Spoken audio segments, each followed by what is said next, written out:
Good evening. Welcome to Fox 54 News at 6. I'm Kenesha Dees. Big news out of Decatur tonight. A street finally being renamed after weeks of deliberation. It's all part of a long fight for justice for a man who was shot and killed in front of his home during an attempted car repossession back in 2023.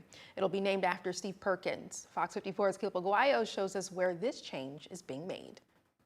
Ryan Drive is being renamed Steve Perkins Street after a vote passed the Decatur City Council just last week. Residents are now saying it just might bring some healing to the city of Decatur. But not everyone is on board with the renaming. Some residents telling me it's a hassle to change their documentation to match. Others saying the goal is to honor and bring remembrance to Steve Perkins' legacy. But here's one common thread. No amount of rectification will change what happened that night in 2023. It all comes about 2 years after Perkins was shot by Decatur police in a car repossession gone wrong. He later died as a result of the incident, drawing waves of demonstrations for police accountability. I spoke with Susan Capps, a neighbor who originally recorded the incident from her home security camera. Here's what she had to say about it all. It's been a long time coming.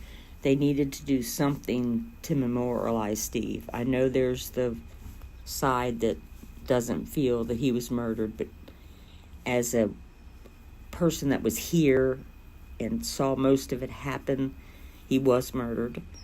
And he was a good man. He was awesome. I know this street naming won't bring him back, but at least it's a step in the right direction for the community, I hope. The official renaming ceremony will be here on Ryan Drive tomorrow night at 5 p.m. In Decatur, I'm Caleb Aguayo, Fox 54 News. And we will be on the ground at that ceremony for the renaming of Steve Perkins Drive tomorrow night. Tune in tomorrow after the game to check in on our coverage. You can also see our previous coverage of this story on fox54.com. We'll stay in Decatur. The lawsuit challenging the results of Decatur's municipal elections has been dismissed. The suit was filed by a Decatur resident last week, alleging some ballots contained only 2 of the 4 mayoral candidates, leaving Butch Matthews and Susie Wiley off the ballots. Today, that suit was dismissed with prejudice, meaning they will not be able to refile. Court documents show the ruling was made because the suit failed to prove that the outcome of the election would have been altered in any way if the ballots were in fact missing names, and that any person will suffer irreparable harm as a result. The plaintiff also failed to meet the 5-day deadline to file and did not pay the security fee. And we're going to take another live look out over Keel Mountain, and still a beautiful view for many folks on the way home too, I would imagine. Not a cloud in the sky, but plenty of sun. It's setting at this point. Let's bring in Fox 54 Weather Impact Chief Meteorologist Jordan Tressman. Jordan, how's Friday night football looking for us? Yeah, it's going to be fantastic because that lack of cloud cover is really indicative of a lack of moisture across the Tennessee Valley. Even here over the Parkway in downtown Huntsville, we're talking about that same lack of cloud cover, which means we continue to talk about that lack of moisture. So Friday night football is going to feature warm temperatures, yes, but a strong lack of humidity. Beautiful clear sky this evening overlooking the Parkway. We're looking northbound on Memorial Parkway. Traffic has picked up. Of course it has. It's 6 o'clock on Friday evening, and there's a lot to do this evening, whether you're going out for dinner or, of course, one of the many local high school football games being played across the Tennessee Valley. Temperatures currently sitting somewhere in the 80s, 85 in Scottsboro, 85 in Albertville, 88 in Florence, 86 right now in Fayetteville, up across southern Middle Tennessee. Let's talk about Friday night football, shall we? 80 degrees at 7 o'clock this evening, 76 at 8, 74 by 9, 72 degrees by the time we get to 10 p.m. A nice clear sky. A beautiful evening is going to transition into a beautiful weekend. We'll talk about it in just a couple of minutes. Looking forward to it. Thank you, Jordan. A reckless murder charge has been filed against the man accused in last weekend's deadly high-speed chase. 40-year-old Archie Brandon Hale now charged with reckless murder after police say he led officers on a dangerous pursuit that ended in a fatal crash. Investigators say Hale ran a red light at high speed at the intersection of Highway 31 and 36, slamming into a minivan carrying teenagers. 17-year-old Tristan Hollis was killed in that collision. 3 other teens were injured. The chase began with Priceville police and continued into Hartselle, where officials say Hale sped through traffic and ignored signals. Hale is being held without bond under Anaya's law at the Morgan County Jail. A preliminary hearing date has not yet been set. Tristan's funeral was held yesterday at Hartselle City Cemetery.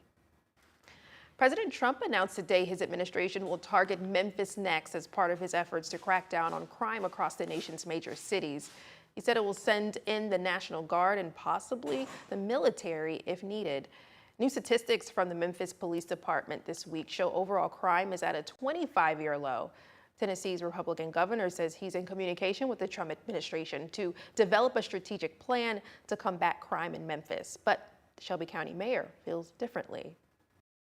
So I think that all Memphians are against seeing individuals with military fatigues, semi-automatic weapons, and armored vehicles on their streets.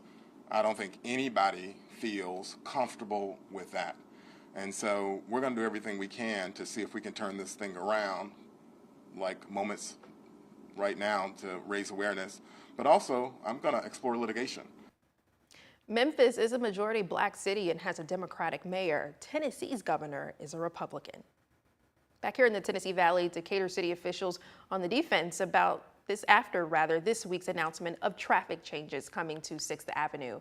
On Tuesday, the city announced traffic modifications, including adding medians with turn lanes and converting side streets to right turn only. It's part of a 4-year project designed to improve safety and traffic flow. But residents have expressed their concerns online, prompting today's response from the city. Officials acknowledge the changes are causing adjustment difficulties for drivers, but say residents will adapt quickly to the new traffic patterns. Residents with concerns about the project can contact the city planning department at planning@decatur-al.gov. Norfolk Southern is preparing to begin several weeks of railroad crossing repairs across Madison County Monday. Each repair will require a temporary road closure to through traffic. Temporary traffic control will be in place at each crossing, the ones you can see here, and detour routes will be clearly marked. Contractors will notify affected residents at least 24 hours before any closure. Mayor Tommy Battle provided an update on a move that had many people in Huntsville concerned. The resolution that would put AI cameras on city garbage trucks is being put on hold. These cameras would use AI to spot code violations in Huntsville. They would be placed on 25 trucks, and original documents say it would cost the city just shy of $340,000 each year. But many residents have voiced their concerns over budgeting and privacy issues. This is what Mayor Battle had to say at last night's city council meeting. We've removed it because we quite frankly feel we need to educate people a little bit better on it, let people know exactly what it's going to do, what the ramifications it has, what the propensity is for their ability to actually take pictures. Several other things in the contract needed to be tweaked, and so we have put it off right now. Mayor Battle adds they'll be working on this matter over the next 6 to 8 months. City Council President John Meredith says it will properly be taken out of the agenda at the next City Council meeting on September 25th. Well, check this out. Wilson Dam and Lock celebrating 100 years of service today.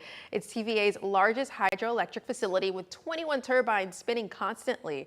It provides more than 660 megawatts of electricity, providing power to almost 400,000 homes in the Tennessee Valley. A lot of the work is now automated, with 37 workers and technicians making up the workforce. If you want to learn more about Wilson Dam, the space outside the facility is open to the public. That includes miles of riverside walking space with information about the dam posted around the trails. Family member of Tyler Robinson reached out to a family friend. One tip led to another, a 30-plus hour manhunt now over. The suspect for the murder of conservative political commentator Charlie Kirk has been captured. We have details on that just ahead. And a vacant Huntsville bowling alley takes on a new life to save lives and give people a new start. Monarch Lanes will be transformed to a rehabilitation center for a nonprofit. Stay with us.